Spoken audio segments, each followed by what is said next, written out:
Hello Year 10, welcome to your chemistry lesson. We will start with C4 topic, chemical changes, and our first lesson is going to be on required practical preparation of pure dry copper sulfate crystals. Now, I don't know if you recall the practical, but we did make copper sulfate crystals in the lesson. I'm sure you remember the little blue crystals that formed in the little plastic boats we put on the windowsill. So that's the method we're going to talk about today. Now, so let's start. So we made in the lesson copper sulfate crystals using insoluble base, which is copper oxide, and dilute sulfuric acid. Now, first of all, you have to ask yourself, what are you making? Well, you're making copper sulfate crystals. So that's what I'm making. Okay. And what reactants have I got to make them? They say using insoluble base, which is copper oxide. Okay. But I'm also using dilute sulfuric acid. Now, so I'm making copper sulfate crystals, and I've got copper oxide and sulfuric acid to make it. Now, how would I make copper sulfate crystals? Well, you've got two reactants. What do you think you have to do with them? Exactly, you need to react them together. So, into conical flask, okay, I'm going to put copper oxide, but I also put sulfuric acid. I should add dilute sulfuric acid. Very important information here. I'm adding copper oxide in excess. Now, super important this. What does it mean in excess? Well, in excess means that I'm adding more than I need. Okay, so it means in excess, that means there will be some leftover copper oxide. Now, so if I added two reactants together into a conical flask, there you go, that's your acid. And that's your copper oxide. Insoluble means it's a solid. It doesn't dissolve in water. Okay, so won't dissolve. So there's some leftover, there's some solid in the conical flask. So I've got solid and a liquid. What do I do with it? Well, I need to mix them so they can react. Okay, to mix these two reactants, I use a stirring rod. Okay, and I'll stir it. Number 3. Now this step is not in every method you're going to have a look at, but we use that step in the lesson, so that's why it's going to be in here. Now, once I stirred copper oxide and dilute sulfuric acid, I will heat this up gently using Bunsen burner. So gently heat up. Heat it up. Why do you think I do that? Shouldn't be a question mark. Why do you think I heat it up? Yes, correct. To speed up the reaction, to speed the reaction between the diluted sulfuric acid and copper oxide. Number 4, once that solution cooled down, I need to get rid of the excess of copper oxide. Okay, so for this, I'm using funnel and filter paper. So this is my filter paper.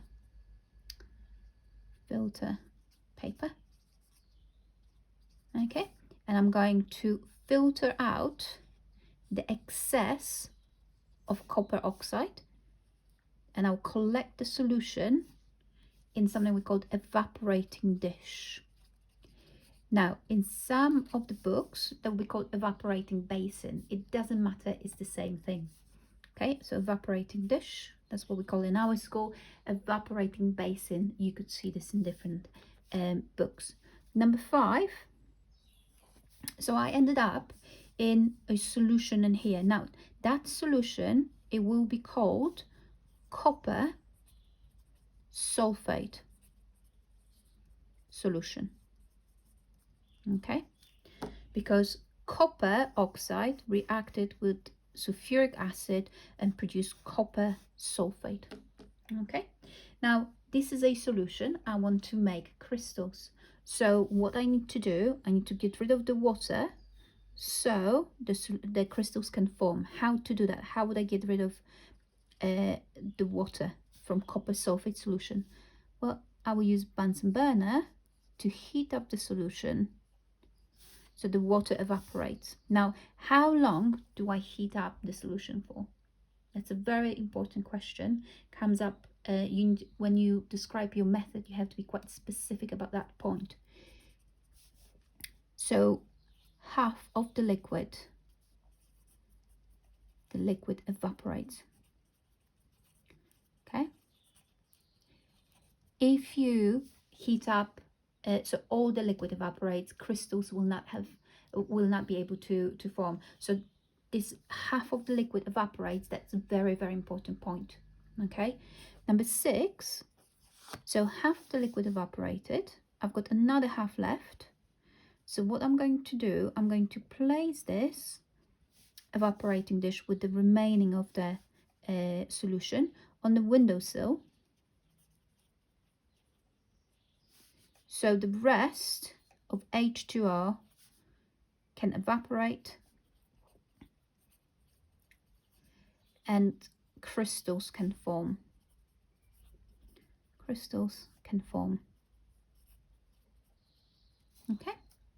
Now, in some of the questions, you might be asked to how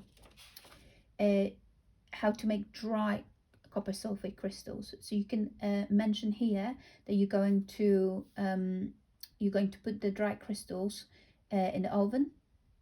Okay, so the rest of the water will evaporate and the crystals will be dry, or you can dry it with filter paper. Okay, now key points in this method. The most important things are that copper oxide is added in excess. The reason we add copper oxide in excess, so all the dilute sulfuric acid can react. Okay, so if you've got copper oxide left behind, which did not react, then we can easily filter that out. So I will just add it up in here, unreacted copper oxide, which was added in excess, is filtered out. Okay, or removed. There you go. So added in excess. You need to stir it. If you don't stir reactants, they will not react, okay, fully. Then gently heat it up to speed up the reaction between the copper oxide and dilute sulfuric acid. Then we're using filter paper. We filter unreacted copper oxide. Okay. Then we heat it up gently, the solution, until the half of the liquid evaporates. Very important. And then we're going to put the remaining solution on the windowsill, so the rest of the water can evaporate and crystals can form, or you could say the crystallization takes place. Okay, and that is your method. 6 steps. I highlighted the key points for you. I hope this is quite clear. Could you please draw this out on a piece of paper and keep this for your notes and for your revision? Very important. This question come up on GCSE paper very often. Examiners like those questions, but they can make them slightly different. They can word them slightly different. So attached to your homework, on Show My Homework, you've got a Word document with 2 exam questions. The first one, let me make this slightly bigger. There you go. The first question, let's start with question 2. I will talk you through the question, and then I would like you to stop the video and try to answer it. So the question is, when metal carbonate reacts with acid, a salt, carbon dioxide and water are produced. Describe how to make pure crystals of magnesium chloride from magnesium carbonate and a dilute acid. in your method, you should name the equipment and reactants you plan to use. Okay, so first question is what they asking you in the question. Well, they asking you how to make pure crystals, okay, of magnesium chloride. You might not have heard about magnesium chloride before, irrelevant, but you heard about how to make crystals, okay? Is exactly the same method we just discussed in here. So we know that the first step in our method, when we make crystals, we put two reactants together. So what reactants have I got in this method? Well, it tells me in here, so make pure dry crystals of magnesium chloride from magnesium carbonate. So I've got magnesium carbonate and a dilute acid. Now, they don't give you the name of the acid in here, but the acid you're using, so magnesium, you're using magnesium carbonate to make magnesium chloride. There you go, magnesium chloride. So magnesium comes from magnesium carbonate, but chloride must come from the acid. So the name of the acid would be hydrochloric acid. Hydrochloric acid. Okay. So we know that in our first step, into conical flask, what am I adding? Well, I'm adding hydrochloric acid and magnesium carbonate. You need to think about which of those two you add in excess. Remember, the solid we added in excess in the previous method, okay? It's exactly the same method as the one we discussed. Could you please try to answer that, to write the method in the space below?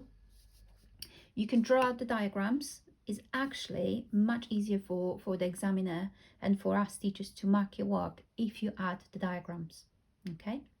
So I would just take your time. I would like you to try to answer that question. Can you stop the video and resume once you've done? Good luck. Okay, well done. That is the mark scheme. Obviously, mark scheme is attached to your homework. So do please have a little look at it. But if you didn't manage to print it off, here it is. Now, what I would like you to do is to have a look, first of all, which level do you think your answer will fit in? You've got 3 levels. So level 3 gives you between 5 to 6 marks. Level 2 will give you 3 to 4 marks, and level 1 gives you 1 to 2 marks. Okay? So level 3, the method would lead to the production of a valid outcome. All key steps are identified and logically sequenced.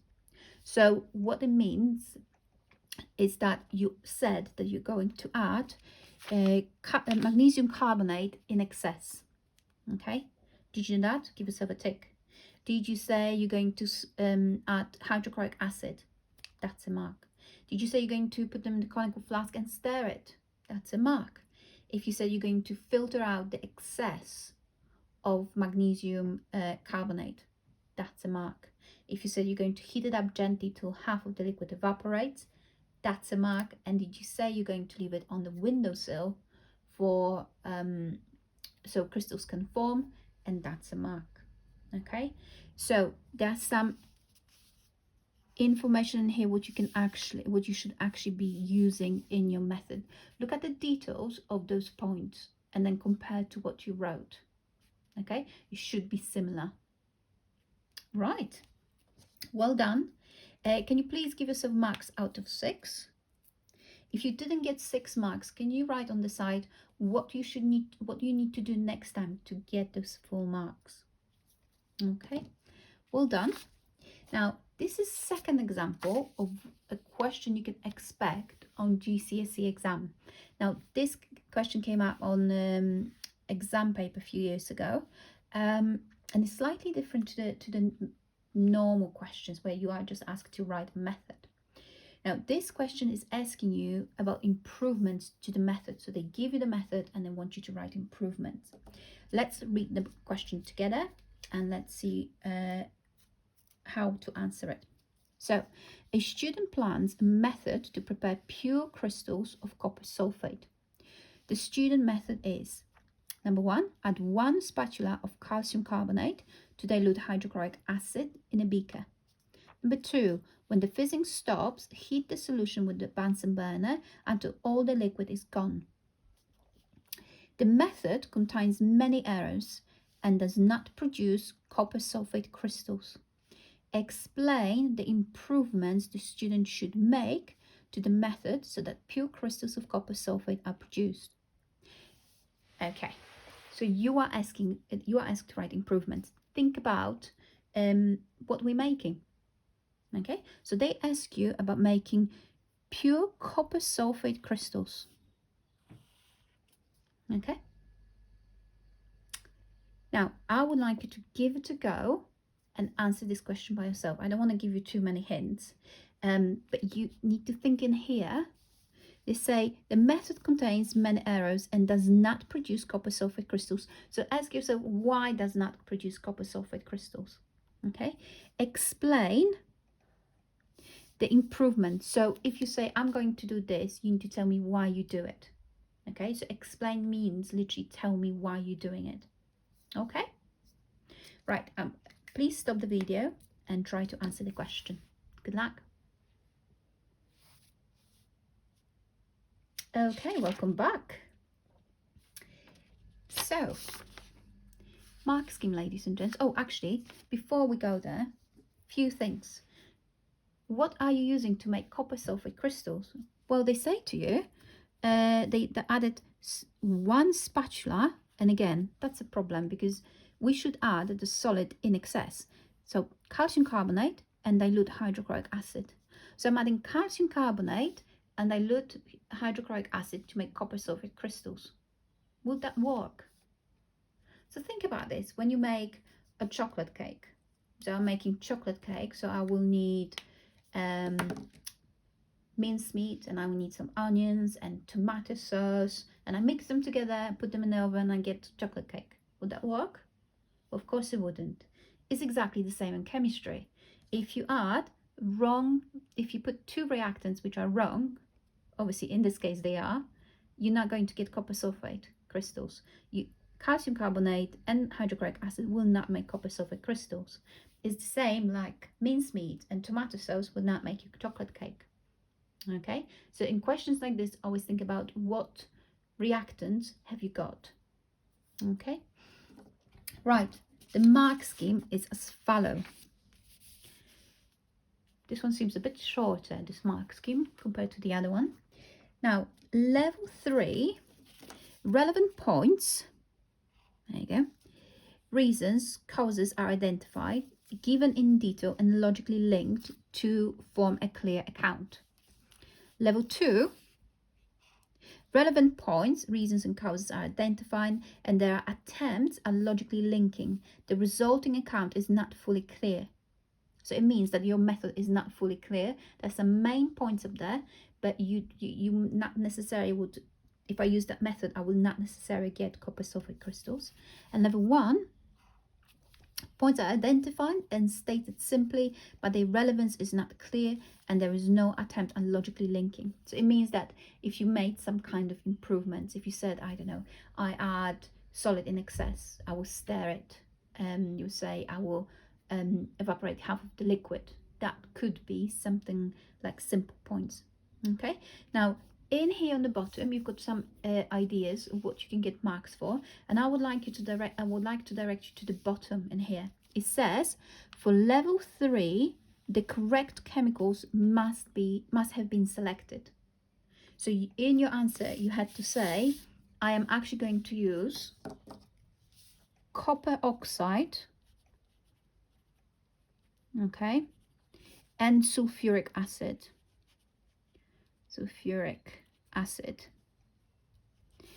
Without those 2 reactants in your method, you cannot get level 3. That will be level 2. Okay, right, give yourself marks. How many did you get? And again, can you please write on the side why, if you didn't get full marks, why didn't you get those full marks?